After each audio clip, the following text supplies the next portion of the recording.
You want to make some picks on your favorite sports? Check out Underdog's Fantasy Pick'em game, where you can pick higher or lower on between 2 to 8 players and can win up to 325 times your entry by using code Niners when you sign up. And you'll get $1,000 bonus cash and a free pick.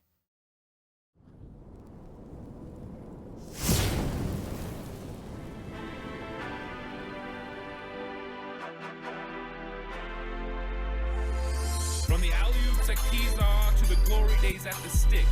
From who's got it better than us to brick by brick. It's always the 49ers way. From offseason to game day. Yeah, we talk back. It's the 49ers cutback.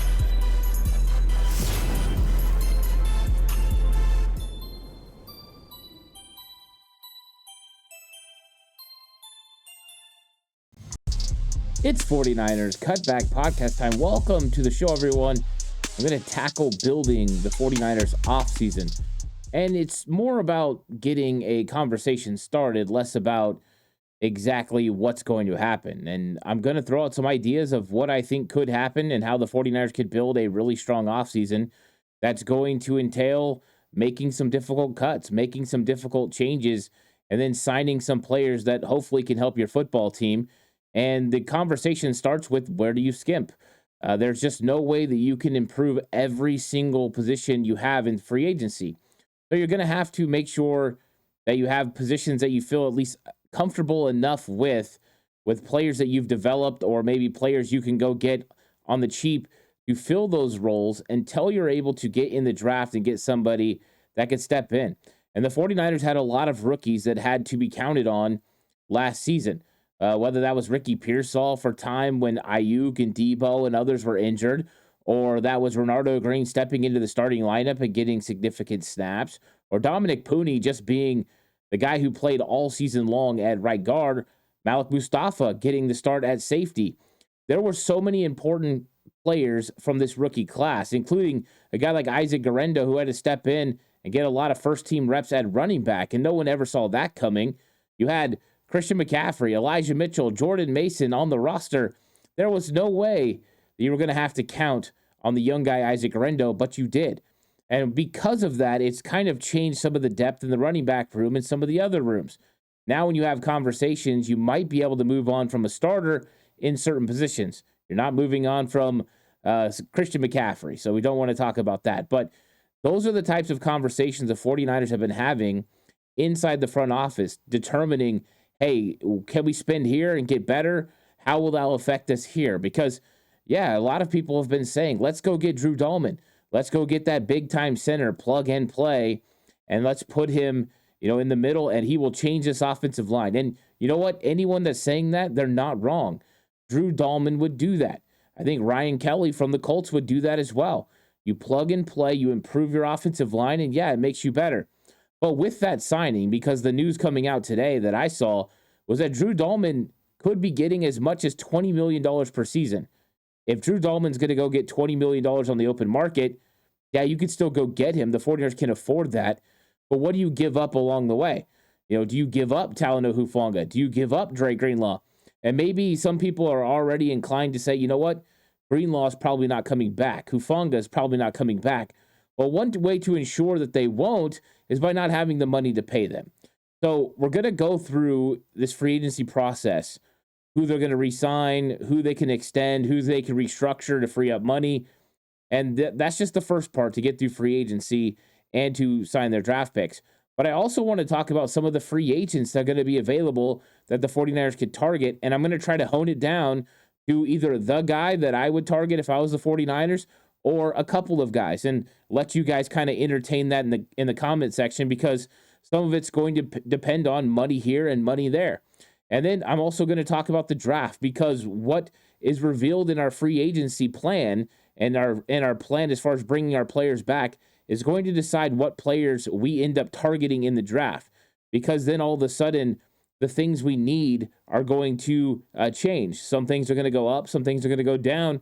You re-sign Dre Greenlaw, all of a sudden linebacker, not as big of a need. Now you have D. Winters, you have Tatum Bethune, and you're like, okay, we've got them, Dre Greenlaw, Fred. We're sitting pretty comfortable, at least 3 deep, with a guy that you feel comfortable stopping the run in Tatum Bethune. And so then linebacker is something you address in mid rounds, not something you have to address early. But for other positions, it might change then. Because you brought back Dre, maybe you're not able to bring in another corner, and now cornerback flies up your draft board as a potential spot you need to address earlier. So now all of a sudden, when you're in the second round, you're like, you know what? We need a big time corner. Let's go get Azrae Thomas because we need somebody that can step in and be able to play. But maybe you don't. Maybe you can wait until the third round or fourth round because you've been able to secure someone. So then you're like, you know what? Let's get somebody a little bit further down the list that we really like. And so that's kind of the pick your poison method that we're going to go through. And it's going to be a fun conversation. Like always, leave comments. Let me know what you're thinking. I always enjoy reading your perspective. You're not going to like everything I say in this episode, and that's understandable. There's no way we could possibly be on the exact same wavelength for everything. There's also no way that I'm going to be 100% correct. I'm just trying to put it out there because I think it's an interesting conversation and how the 49ers plan on building this offseason. And maybe, just maybe, they could get it perfect and find themselves playing at home in Levi Stadium in the Super Bowl if they're able to hit it. So it's going to be a lot of fun. Like and subscribe to the channel if you haven't already. If you're listening audio platform, 49ers Cutback on Believe Network, please give it a 5-star rating. And if you are going to bet with Bet Online. Bet Online is the world's most trusted betting platform and your number one source for online betting in 2025. Whether you're a seasoned fan or a first-time bettor, Bet Online is your ultimate game day companion. With the largest selection of odds on everything from NBA and college basketball to the NHL and UFC, Bet Online continues to be your number one sports betting source. From every three-pointer to hat trick, Bet Online has you covered with odds, stats, and more for every game, every play, and every win. Bet Online, the game starts here. So I had done a biggest positional needs at the beginning of the offseason, and there was a little bit of pushback because I had linebacker so high. But let me just go over what those are, and I'm going to kind of, continue to stick with this until things change and they start bringing guys in. But I have the top three being defensive tackle, linebacker, and then it goes left guard, center, because the reason I put left guard over center, just so you're knowing, is because we have Jake Brendel right now. Left guard is literally a position of need. Aaron Banks, probably leaving in free agency. We'll talk about him in a second. Ben Barch is a free agent. So the next best player is Nick Sakel. And I don't think that's his best position. I think he's actually a better center than he is guard. So left guard needs to be addressed. That's why I have it above center. But interior offensive line is definitely a position the 49ers need to address, whether that be free agency or that be in the draft or both. And so that's kind of the priority I have at the top. Then after that, it goes safety because you have the free agent with Talanoa Hufanga. And I don't think Jair Brown really played up to the significant level that everyone was hoping he was going to play at after his rookie season. I think he took a step back. Maybe they think he could reclaim where he was at or even get better. That'll be a reclamation project for Gus Bradley, for Robert Saleh. That'll be what they're inclined and supposed to work with, and we'll see what they can do with Jair Brown. Then I had tight end because you have George Kittle, and you love George Kittle, but after that, the cupboard's bare. The young guys that you had drafted didn't work out. Cameron Latu's on another team. Braden Willis is going to be back. They just offered him an exclusive rights free agent contract, but there's no guarantees he's going to make this football team. He was originally on the practice squad as the season started. He got brought up as a fourth tight end during the season for special teams prowess, but I think the 49ers are wanting to move on. Same with Jake Tunges. He's going to be a exclusive rights free agent, but I think they're going to move on from Eric Saubert, and they need to get better at tight end too. That needs to be addressed. Then cornerback, which I kind of talked a little bit about, because you are potentially losing Charvarius Ward, Isaac Yedem, and Rock Yassin, three members of that secondary in the cornerback room. So you're going to have to sign someone. You're going to have to draft somebody to make sure you build out that cornerback room, because beyond De'Amari Lenore and Renardo Green, it's Darrell Luter Jr. We haven't seen anything from Darrell Luter Jr., so that's going to have to get a little bit better. After that, swing tackle. Jalen Moore is going to be a free agent, and I don't think the 49ers currently have somebody on the roster that could play that position. Maybe Austin Pleasance, who they gave an exclusive rights free agent offer too. They picked him up late in the year. Maybe they like him enough, but Jalen Moore's been so good about when Trent Williams goes down, he steps in. So we'll talk about swing tackle. Then it goes edge, and a lot of people could argue edge should be a little bit higher, but you do have 3 players that you're paying pretty good money to, and a couple of young guys, including Robert Beal Jr., that's getting better when it comes to stopping the run. Then quarterback, even though you only have Brock, the other 2 guys are free agents. I just didn't think it's that big of a need. I feel like you can go out in free agency and find someone cheap and put them with Tanner Mordecai and have, three quarterbacks in the room. Then wide receiver is what I had originally. Now, that completely is dependent on Deebo Samuel. If Deebo Samuel does move on, and I don't know what's going to happen, I've heard people say he's going to get traded today. A lot of people saying, hey, there's a lot of interest in Deebo Samuel potentially, going out on the trade market. There's a lot of people interested in him. So maybe he will get traded. There's other people that are saying, hey, he's going to get cut. It's going to be a June 1 designation. There's people saying he's going to get cut. No June 1 designation. I don't know. I've even heard some people say Deebo Samuel's not going anywhere. Just doesn't make sense for the 49ers. And that was my original thought. So Deebo Samuel's all over the place. But if he is moving on, which, would definitely have a determining factor on how you build your football team, then wide receiver definitely would jump up the list because of the Brandon Ayuk injury. I think if Ayuk wasn't injured, I don't think it would be as big of a need still with Jawan and Ricky Pearsall. You would want to add somebody as a 4th or 5th wide receiver, but it could be more prudent for them to go after someone a little bit more significant. And then running back I put last. You got Christian McCaffrey. You've got Jordan Mason as a restricted free agent. You've got Isaac Garendo, who talked about having a pretty good rookie season. And then you've got Israel Abanikanda, who you picked up from the Jets. We don't exactly know who he is, but he was somebody I was high on in the draft when he came out. I knew he was a scheme fit when he went to New York. So that's kind of where we're at. So here's the plan, right? And it has to start with numero uno, getting number 13 signed to an extension. So I think the 49ers need to sign Brock Purdy to their extension. What that deal is going to look like, I don't know for sure. I'm going to put together my best guess of the overall numbers of what it could look like. I think 4 years, $220 million.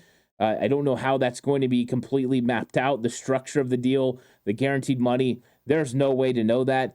But basically, this would come out to about $55 million per season. And I think that's kind of the area where Brock Purdy is going to land. There's a lot of people that say he needs to get under 50. I've said for a while, I think it's going to be between 50 and 60 million, and this would put him right in the middle. Then you have to extend George Kittle. This is just a no-brainer at this point. George Kittle is still playing all-pro caliber football, and he is significant and integral to your success as a football team.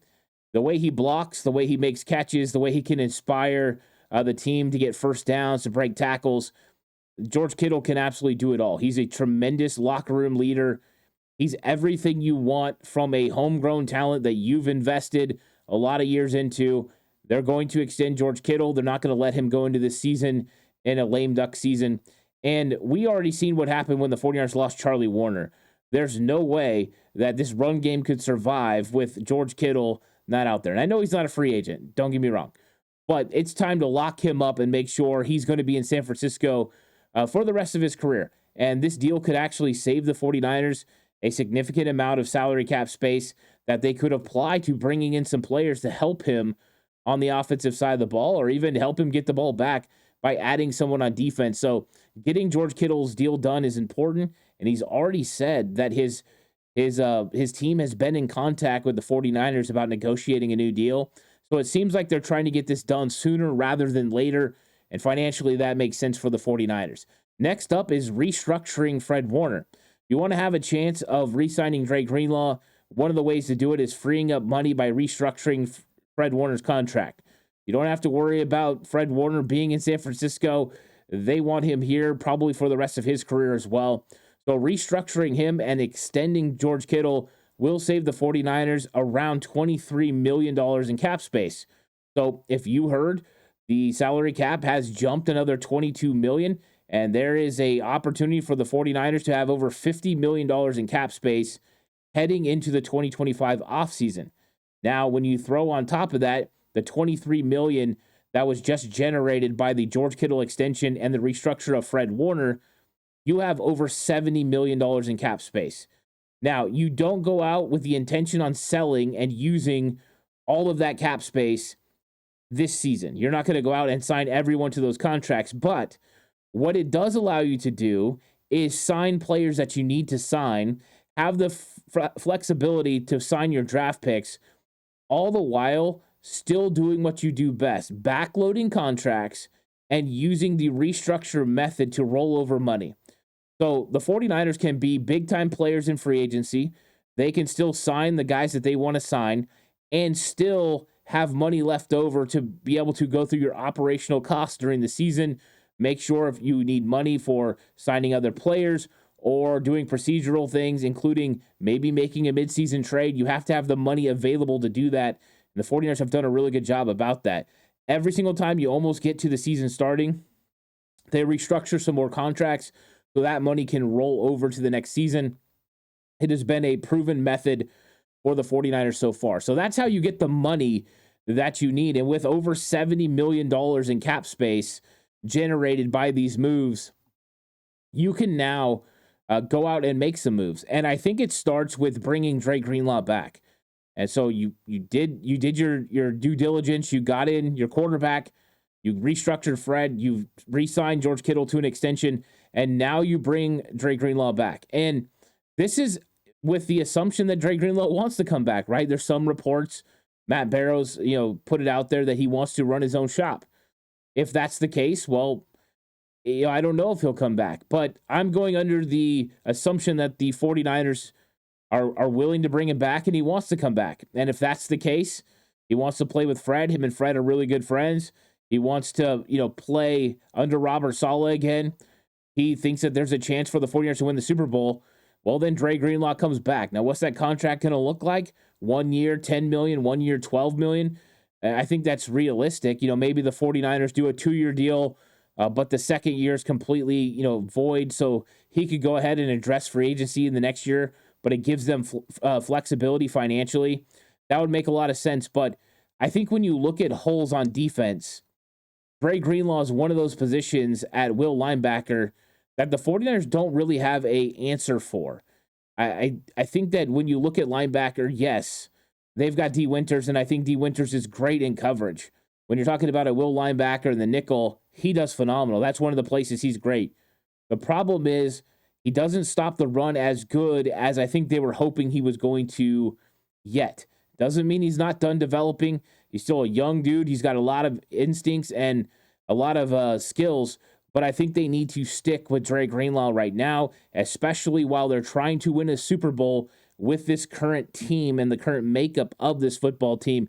They're starting to transform it a little bit, but they're still holding on to some of the core players, so they still have a urgency to winning a Super Bowl, especially with it being in Santa Clara. I think it would be important to get Dre Greenlaw back. That will set the tone for the defense.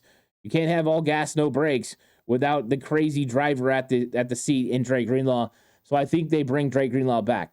Then the left guard position is addressed by the 49ers re-signing Ben Bartch. And I think he's going to be super cheap. He only really played a game and a half, but I think in that game and a half, he showed what he could do at left guard, and there wasn't a drop-off from Aaron Banks. And I get it. Aaron Banks has been injured. He hasn't been able to play up to the level that we all have seen him play in a short spurt in a really good season. But Ben Bartch was consistent, and that's one of the things Chris Forster loves is consistency. And he's been high on him since he got, Ben Bartch was recommended to him by a friend with another organization. He brought him over from Jacksonville and got him onto the team and has been working with him. And since he's gotten over his original injury that he had in Jacksonville, I feel like Ben Bartch has started to play a lot better. I think his natural position is guard, just like Nick Zakel's natural position is center. So Ben Bartch, I think, is going to come back, and I think he's going to be slated to be the 49ers starting left guard early on. Now, it doesn't mean they're not going to get him some competition, but that's what I'm thinking right now. I think they're going to re-sign Jalen Moore to be the swing tackle. The only way that doesn't happen is if somebody comes in with a offer to give him an opportunity to start at right tackle or even guard in the NFL. If somebody does that, the 49ers might not be able to commit as much money as it would take to bring him back, and then they will pivot. That's when you'll get a Charlie Heck or an Austin Pleasance, or they'll draft somebody that could potentially play that role. But I think the 49ers will have an intention of bringing Jalen Moore back and securing their offensive line, because if you do that, you've got a really good chance of, at worst, being status quo as last year. Maybe a little bit of improvement at left guard because Banks kept getting injured, but you do save money going Barch instead of Banks. So that's something to remember. And then I think the 49ers might trade Jordan Mason, and this might surprise a lot of people. I like Jordan Mason. I think Jordan Mason's a good running back. He's physical. He's fast enough to run the offense inside and out. But I think when you're talking about money, this is where the rubber meets the road. If you sign him, you put a second round tender on him, it's going to cost you close to $5 million. And I don't know if the 49ers can invest $5 million in Jordan Mason. Now, there's always the opportunity for the 49ers to reach a agreement with him on a separate contract that doesn't make it so it's $5 million to hit the salary cap this year. They've done it with other players who were restricted free agents: Demetrius Flanagan-Fowles, Colt McKivitz, Kendrick Bourne. Maybe it could happen. But I think the 49ers, if they have to put a second round tender on him, will look to move him and trade him and see if they can get a mid-round pick, 4th, 5th, 6th, get a draft pick back, save the money, and then you'll have to invest in the running back position in another avenue. You still have Isaac Rendo. You still have Christian McCaffrey. You potentially could sign Elijah Mitchell to a really cheap contract. That's what Matt Mayoko said. I don't know if they're comfortable with the injuries, but there's a lot of guys that are going to be around that are going to be available. Now, are they going to be as good as Jordan Mason? No, but you could also address it when it comes to the draft. So that might be a little bit nerve-wracking for a lot of people, and I'm not saying that's something that I think the 49ers want to do. It just might be something they have to do to free up some money and go ahead and move on from Jordan Mason. We've seen him trade running backs before. Ask Matt Breida. He ended up being a 5th-round pick that the 49ers got back when they traded him. So that's a potential there for that. And I want to talk to you guys real quick about Underdog Fantasy. So Underdog Fantasy does a higher-lower game, and you can bet or you can play fantasy on NHL. You can play it on NBA. There's so many cool things. All you have to do, pick the game, pick the higher, lower, find your player, Luka Doncic, over this, and you can win. So if you sign up and use the promo code Niners, you can get $1,000 in bonus cash and a free pick.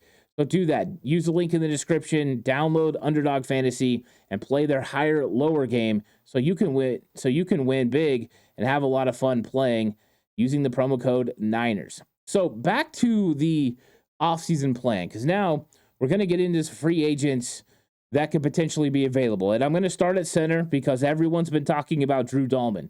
But I have to admit, Drew Dalman at $20 million per year, that is a lot of money.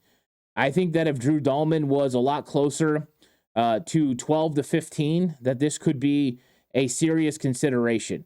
If you were talking about a 4-year deal worth $52 million for Drew Dalman, I think that the 49ers would be all in on that. He's 26 years old. That means you would have him until he's through the age 30, but right through his prime. And I think you put him with Brock Purdy, you marry them together. He fits. He's 49ers royalty. His dad played here, so it just makes a lot of sense. But if he's going to get $20 million, I'm not sure that makes sense. And if that's the case, you have to look to plan B. And I think plan B is Ryan Kelly. Even though he's going to be 32 years old, he's been a very consistent center in the NFL and one of the guys that's made a lot of money, but might be looking for an opportunity to win a championship. So that's why Ryan Kelly makes sense. He's going to be a little bit cheaper. They're looking for Ryan Kelly to go half the price of Drew Dalman. So you get Ryan Kelly, you improve the position, you save $10 million per season. That will let you invest in other positions as well. It's still a huge upgrade. Ryan Kelly's a very good center. He's not as young as Drew Dalman, but very, very good. And you save a lot of money by doing that. So we've seen the 49ers like veteran centers in the past.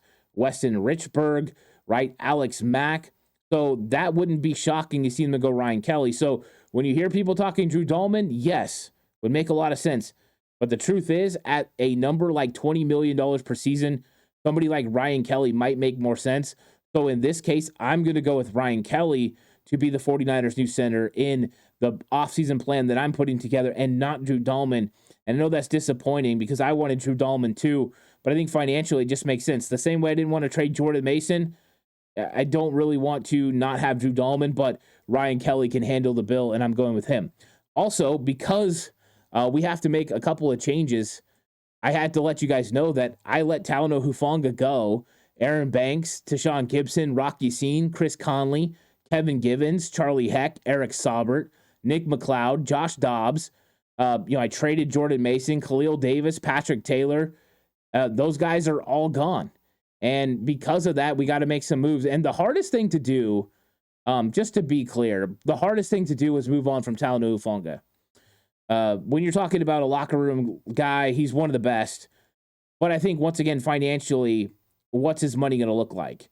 And if he's going to make double-digit money per year on the open market, I think that's where you have to go ahead and cut back a little bit.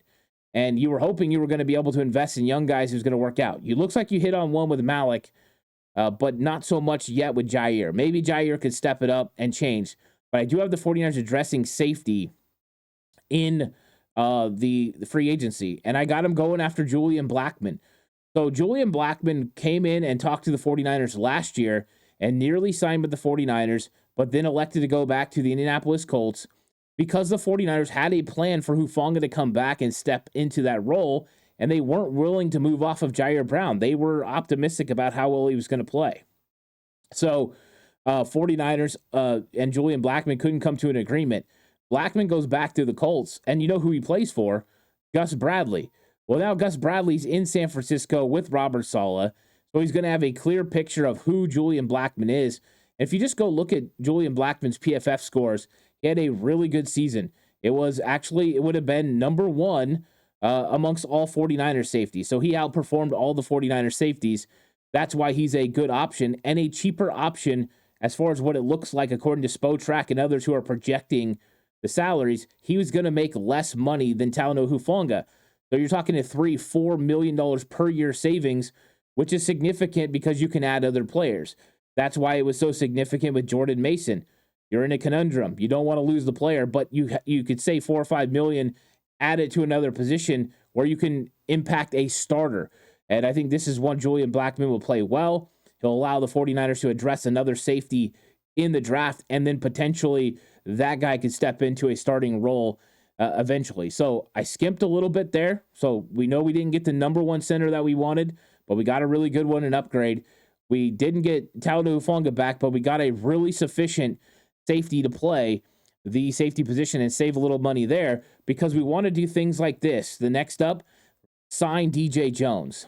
Sign DJ Jones to a 2-year contract, bring him in, even if he's close to double digits. They didn't want to pay him that money before, but that was when you had Eric Armstead on the roster. Now you don't have Eric Armstead on the roster, and your highest paid defensive tackle is Malik Collins. You need to spend a little bit at the position.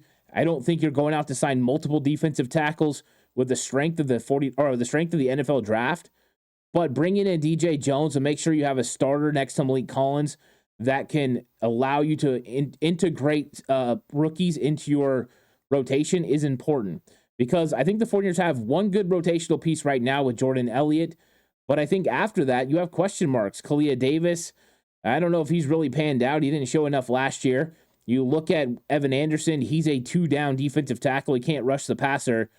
You're really missing out. You need to address defensive tackle, but I think that DJ Jones would afford you the opportunity to, number one, help stop the run a little bit, generate a little bit of pressure from time to time. He was one of the best run stoppers in the league last year. So this would be a monster move, and I'd be willing to give him $10, $11 million. That money you save by not going to Drew Dalman now goes to get you DJ Jones, and you've improved your run blocking on offense and your run defense with the defensive tackle like DJ Jones. Already played for Saleh. It's a natural fit. I love it. Now, next up, I got the 49ers signing an edge rusher, and I think it's going to be Joey Bosa. I just think it makes too much sense. I think he's going to get released by the Chargers, and they're going to save $25 million there. They just signed their safety.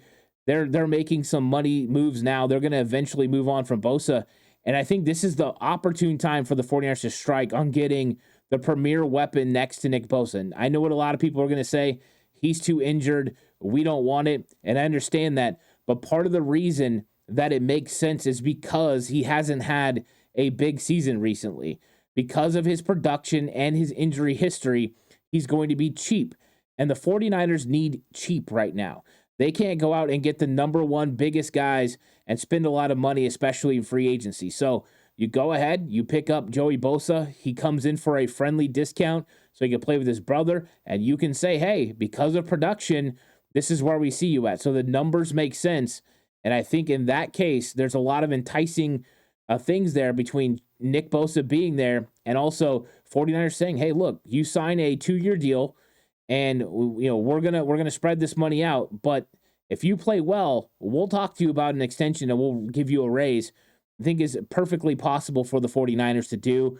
So I think they go Joey Bosa. I think there's an outside chance of Khalil Mack. They love him. But Khalil Mack, I think, is going to garner a lot of interest around the league. And there's no real tie to bring him to San Francisco the same way Joey has Nick. I think that's what gets him to give a friendly discount. That's what, ends up getting him to San Francisco. Or I would say the 49ers don't go edge. This is what I'm going to say. If the 49ers don't get Joey Bosa or Khalil Mack, and mainly Joey Bosa, I think they don't go edge in free agency, and they end up going edge in the draft, and then that would move it up. Could be a first-round need now. So that's something to remember. Now, the next up is cornerback, and I've seen a lot of different people talking about cornerbacks, and you have 2 starters right now. You have De'Amon Lenoir, and you have a really good young guy in Renardo Green. But Isaac Yedem, Rock Yassin, they weren't exactly the best last year. They're probably moving on. Maybe you bring back one to come in and compete. But how much money do you spend at corner? Well, the report's coming out right now, right? Go spend on Asante Samuel to come in and play nickel. Bring him up from Los Angeles. Well, everyone loved Asante Samuel in the draft he came out. Asante Samuel was injured last year, but he wasn't playing well before he was injured. And so the question is, what is his market going to be? Botrack says he's going to make about $11.5 million per season. And that isn't exactly crazy because Renardo Green's on a cheap deal. So he's more of an intermediate price. When you look at De'Amon Lenoir, he's not making like top end cornerback money, but he's still making good money. So the question comes, how much money can you allocate to corner? And I just don't know if you can do that. So I have been a firm fan of actually not even bringing in Asante Samuel, but bringing in Paulson Adebo, who the 49ers were super high on in the draft a while back. These guys are young. They're 25 years old. They're right in the prime of their career. And Paulson Adebo is an absolute ball hawk. He's had 3 interceptions, at minimum of 3 interceptions every season but one, and that was 2022. Every other season, he's had at least 3 interceptions. This last year, the season was ended by injury, and he still had 3 interceptions, even though he only played 7 games. That's what he does. He was a fit for the 49ers back then when he came out of Stanford, and he's still a fit now. So I don't know what his market's going to be, but if his market falls under $10 million per year, which right now it's hovering at 10, I think Paulson Adebo is a real option. In fact, I would say that I would sign Paulson Adebo as long as that money doesn't get crazy over Asante Samuel. But I'm going to throw in a wrinkle into this, because if Paulson Adebo's money goes double digits over $10 million, the same way that we're seeing with Asante Samuel, I'm going to go past either one of those guys, and I'm going to sign Christian Fulton, the cornerback from the Los Angeles Chargers. So not Asante Samuel, but the guy who played in his place, Christian Fulton, who had a really good season, is going to be a lot cheaper, but could have an instant impact on this team. He's not a big name, but he's a player that I really, really like. And so I would go that way. Potentially that would make a lot of sense for the 49ers if you're able to go grab somebody like that. Now, there could be guys that end up getting cut, like, a guy I talked about in my video the other day that could be getting cut that I keep an eye on is Damari Mathis out of Denver. If Damari Mathis gets cut, the same thing. He's another cheaper option. You could go out there and get him, for $2.5-3 million to come in. He has starting experience. He can play inside and out, and I think he would be a nice addition. We know the 49ers were really interested in Amick Robertson last year, so Damari Mathis is kind of in that mold. I liked him a lot more coming out of college than Amick Robertson, but I did like Amick Robertson as well when he came out. So that is kind of the idea. If those Paulson, Debo, Asante Samuel are too expensive, which it definitely could be, you could go with Christian Fulton. Now we got to address the tight end position, and Tommy Tremble is the tight end that I'm going with. I love the potential of adding Tommy Tremble to the team. You're talking about, a 2-year deal worth $11.5 million, about $5.8 million per season, but you're getting a young, consistent player. And that's exactly what you're looking for. When you're looking for a guy that's 24 years old, but already has 4 years of experience, can play H-back, can play inline. He's a move tight end. He's got it all. I don't think he's been used right in his time in Carolina. And I think that the 49ers could swoop in and get a solid tight end too. And they need somebody that can block. They haven't had a good blocking tight end since Charlie Warner. Boom, check. Tommy Tremble, though, has more upside catching the football. So I think he could be a huge addition. You could use him in the backfield a little bit as like a fullback role if you have him in on 2 tight end sets. So there's a lot of versatility with Tommy Tremble. He's the number 1 target for me. The other name that I throw out there that I like potentially if he would come in, a big guy in Mo Alley Cox. So that's another guy that I like. And one more name if he gets cut, Adam Troutman out of Denver. So Denver might make some cuts if they do. Adam Troutman will be one of those guys as I'm looking at tight ends. But Tommy Tremble, the number 1 guy. Now let's go to backup quarterback.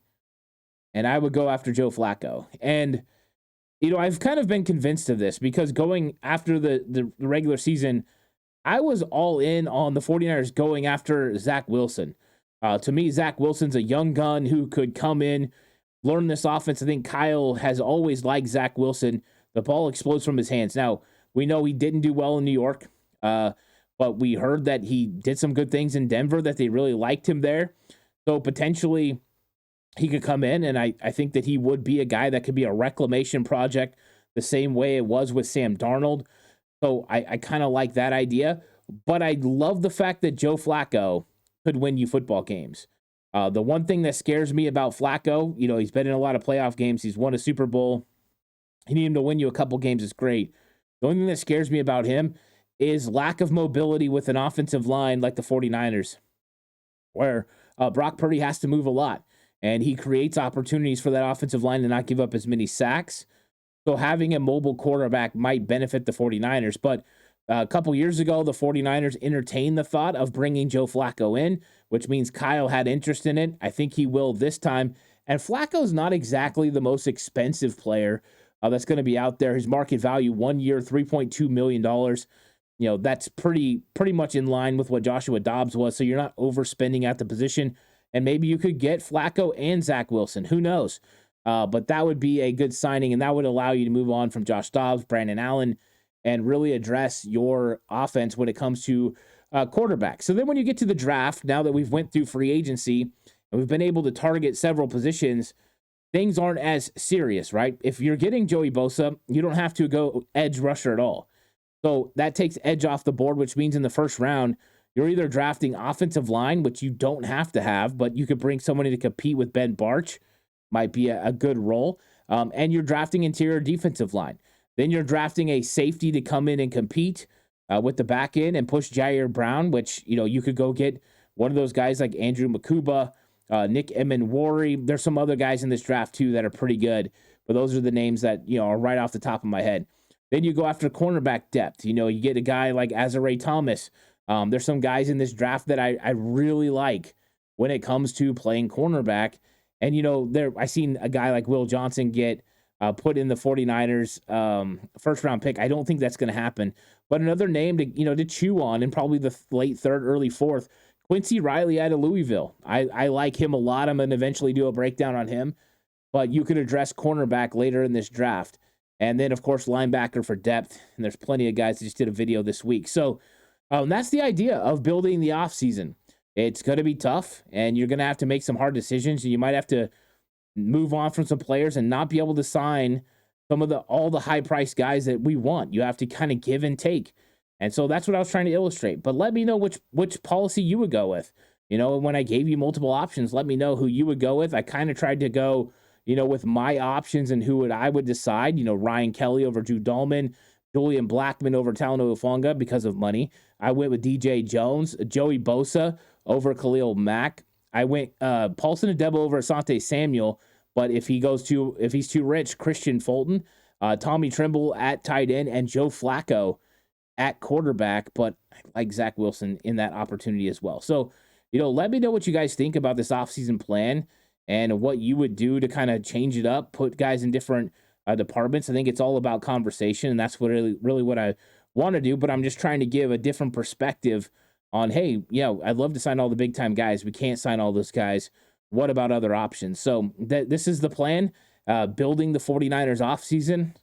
Please like and subscribe to the channel if you haven't already. If you're listening audio platform, 49ers Cutback on Believe Network, please give it a 5-star rating. This episode is brought to you by Bet Online. The game starts here. I'll catch you guys in the next one. Until then, stay safe. Remember, the right way is always the 49ers way.